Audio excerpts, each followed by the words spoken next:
calm down. Emotions are very high at the minute, visuals.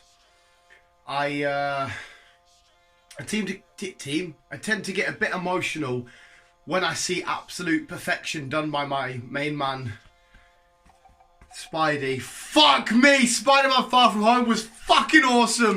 G'day Pikachu, it's the wrong franchise! Visuals, welcome back to the channel, welcome back to another film review. Today, I'm going to review Pokemon. Fuck, wrong franchise!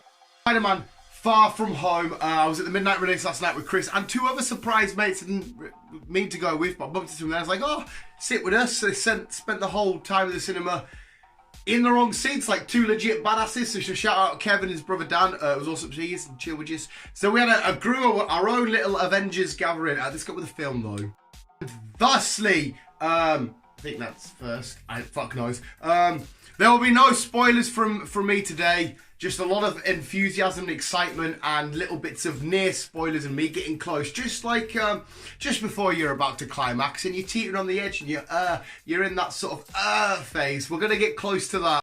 Yes, Spider-Man Far From Home delivered on every single fucking aspect that it needed to. It was fucking beautiful, and I'm going to point out as well, I mean, any long-time viewers of the channel know, I am so fucking biased towards Spider-Man. And I said it when I left, that could have been 2 hours of him just stood there doing absolutely fuck all, and I would have been like, take my money again, you win. And I'm gonna jump ahead real quick because there are cutscenes. I called the fucking cutscene just purely because I thought I was being a smarty pants in the way they worded shit, and I fucking called it, and then I kind of called another one, but it was kind of given away because of who attended the premiere to Spider-Man Far From Home, but you'll get that. But yes, there are cutscenes. One cutscene leads to the fucking future of Spider-Man and where the fuck they're gonna go. Like, what the fuck did you just do there? Where are you going to go? And then one is just like the future of the MCU. So one is Spider-Man future, one is MCU future. What the fuck are they going to do with that Spider-Man ending? What the fuck? Okay, the film as a whole. Visuals, right? I know it's CGI. I don't give a flying fuck. The choreography of the Spider-Man, right? We're in Venice, not a spoiler, and they're all, it's just one of them moments, and Spider-Man's going through loads of crumbling buildings and shit, and the way he's flawlessly going through shattered windows and bits of brick and stuff, it's just fucking amazing. The sequences and the way that they choreographed, the way they decided to do the sequences was fucking beautiful. Every little swing and shoot of the web just felt so smooth and flawless, and it was just a nice steady motion. It kept you on the edge of the seat, like literally did, because the way it was moving and going in and out and interacting with different elementals and stuff, it was fucking flawless. And, well, yeah, we know we fight the elementals in this, okay? And if you've watched a lot of the Superhero Wednesday stuff and the podcast, you know how I felt. I kept ranting saying, this guy's not a good guy, this guy's not a good guy. I'm not going to say too much on that, but fuck. Okay, this bit is oh, cut. Right, there's this fight scene between a certain person in the film. There's a couple of fight scenes, right? Oh my god, I don't even care what it means or what it looks like. I just grabbed Chris's leg and just held it there. I just grabbed Chris's leg. I was that fucking fool. It feels like during these fight sequences, right? It's like a whole game of the battle of the mind, where it felt like I was reading a comic book. It felt just from the fucking page. That's why I put on my Facebook status. It's literally an amazing comic book film because of the way it felt. This fight sequence, okay, this is towards like the third act. We get this amazing battle of the mind.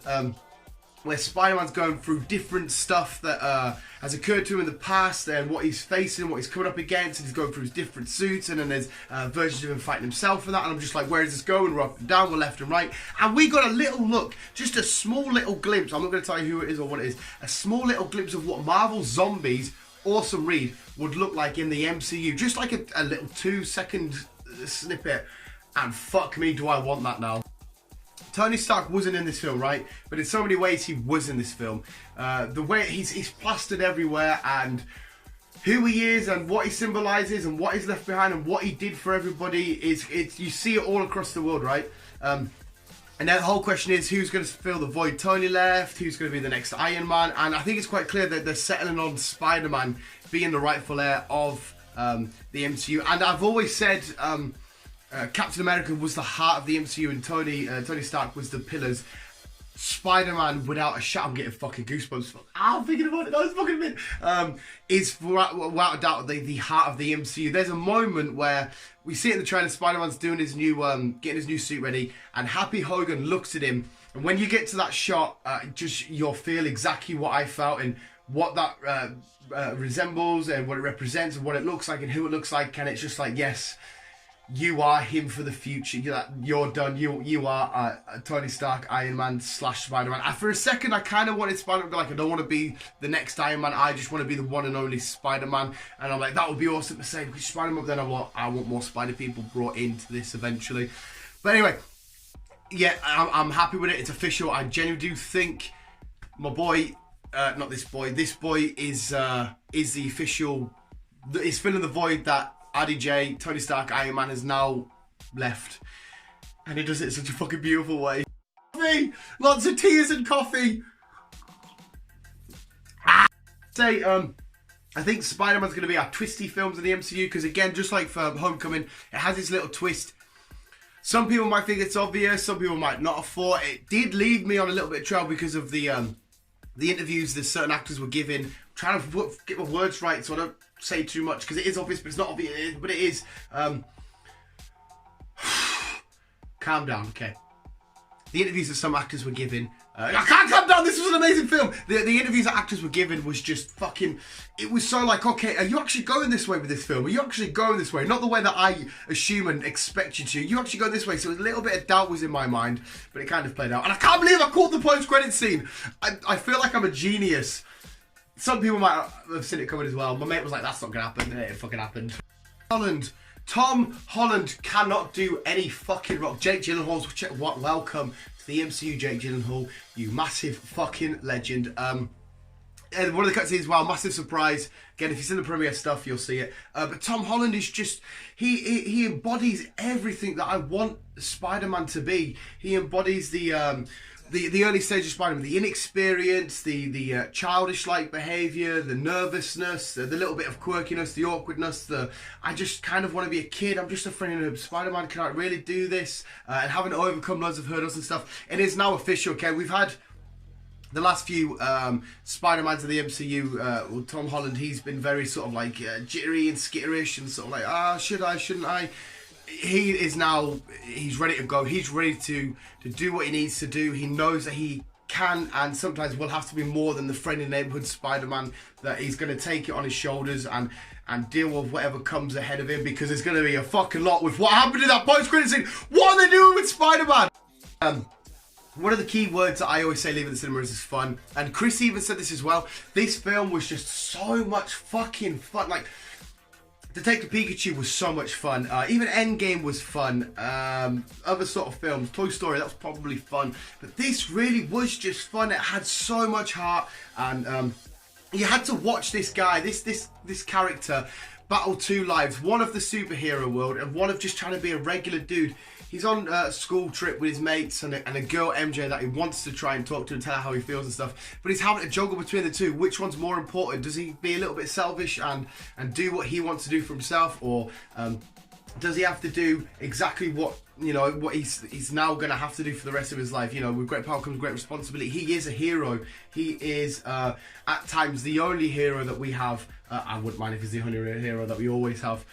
So he's juggling between the two, and you really feel for him. You really feel absolutely shit for him, because inside both worlds, it's got its own little problems. He's got another dude trying to get hold of MJ inside the film, and in this world, he's got Nick Fury giving him so much shit and so much stuff happening that he's got all these bridges and hurdles to cross in both different avenues, and he's juggling them both, and you real feel for him. You're like, fuck, I just want Spider-Man to get a break, and will he get a break? I don't know, because what did they do with that cutscene? Everybody in this was amazing, from I can't remember her name, Robin from How I Met Your Mother, Maria Hill, amazing, Nick Fury, like I said, Jake Gyllenhaal, Tom Holland, everybody absolutely stepped up to the fucking plate, and it was so well done. Visual effects looked phenomenal, because obviously Mysterio, if you know anything about Mysterio, it's all, I can't say too fucking much. Mysterio, fuck it, he's the master of illusions, so there's a lot of crazy shenanigans going on. They've got, and like obviously elementals, there's like water, there's earth, fire, blah blah blah. There's like sand and shit. Well, it was like a hurricane in this film. And they just, there's a lot of craziness going on. They have to make it look like it's all part of the scene and the setting, and they're really there, and it all just looks so real. From the water coming down in Venice to the fire coming up from under the ground in Prague.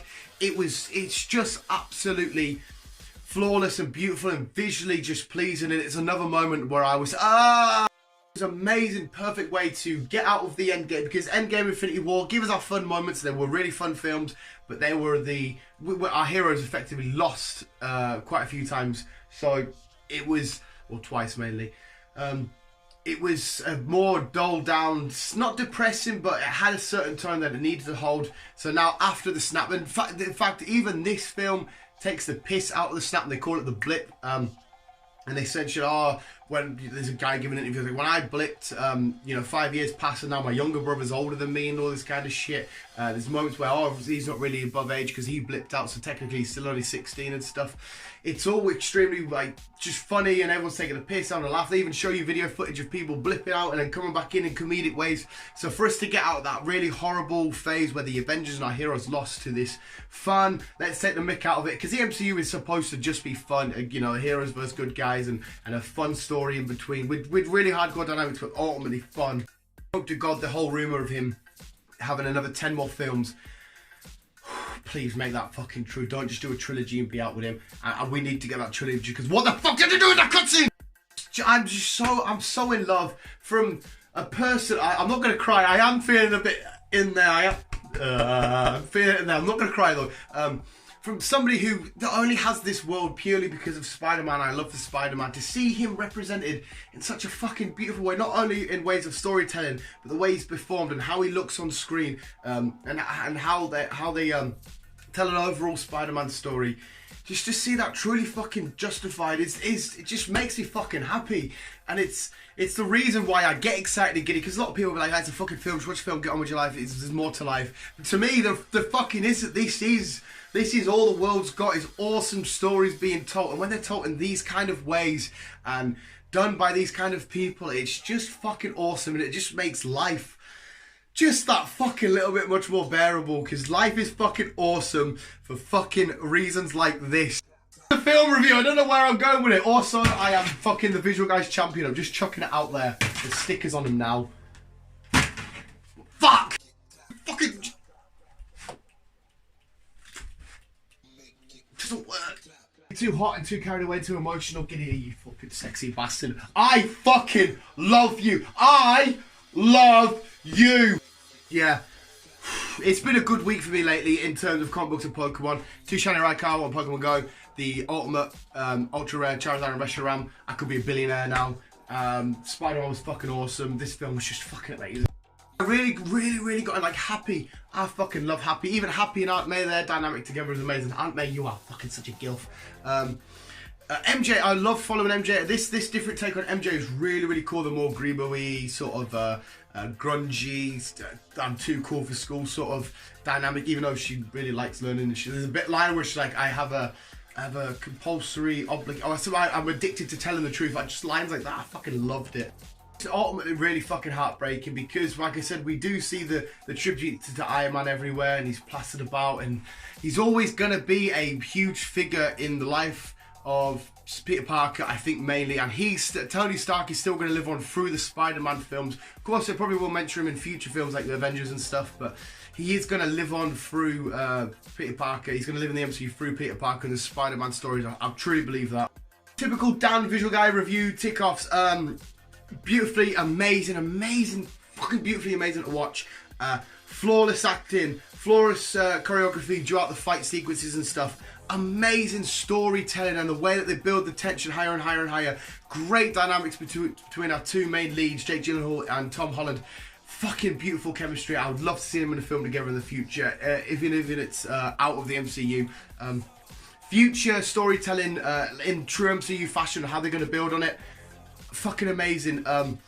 True justification to a comic book character.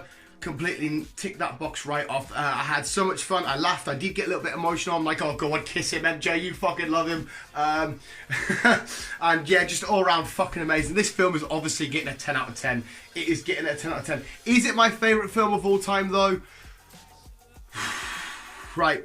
A lot of people that know me know I change this continuously. It was Guardians of the Galaxy because of that fucking opening. Then it was Homecoming. Avengers Endgame smashed its way up there. The Lord of the Rings trilogy has always been up there. Into the Spider-Verse is currently my favourite film of all time. Does this beat Into the Spider-Verse? I'm going to say just no. If you don't know, I'm not going to go into massive details. I've got a review of the Spider-Verse up there. But this is definitely my second favourite film of all time. I'm sorry. For me, personally, this is better than Avengers Endgame. Why? Because I'm biased as fuck to Spider-Man. Avengers Endgame was fucking perfection. It was utter perfection. And it had epic moments. It had epic moments that beat some of the moments in Far From Home. But because I love Spider-Man so much and all I want is spider-related fucking stories, so my bias streak comes in there. This is why it tops it. It's my second favourite film of all time. And then when I watch it a few more times, because that's why I took a couple of days off work to watch it a few times, and the lads at work weren't happy about that. I'm sorry. I'm a fucking weirdo. Not that you're going to watch this review anyway. I love this world, and all I want to do is sit, watch it, and keep getting it. I don't want to make more. I want to watch Spider-Man all day. You people are making it to the end of the review. Yes, I feel like I got everything out that I needed to get out. Without spoiling too much, because it was really well done.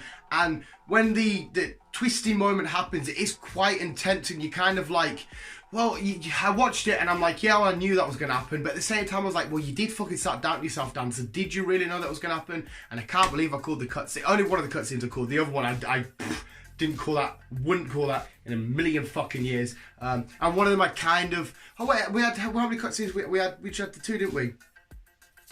Yeah, we did it. We just had the two. We had the person that was at the premiere. Wait till you see that person, you will lose your shit. And we had the one that I called. So yeah, cool. I think that's it, visual.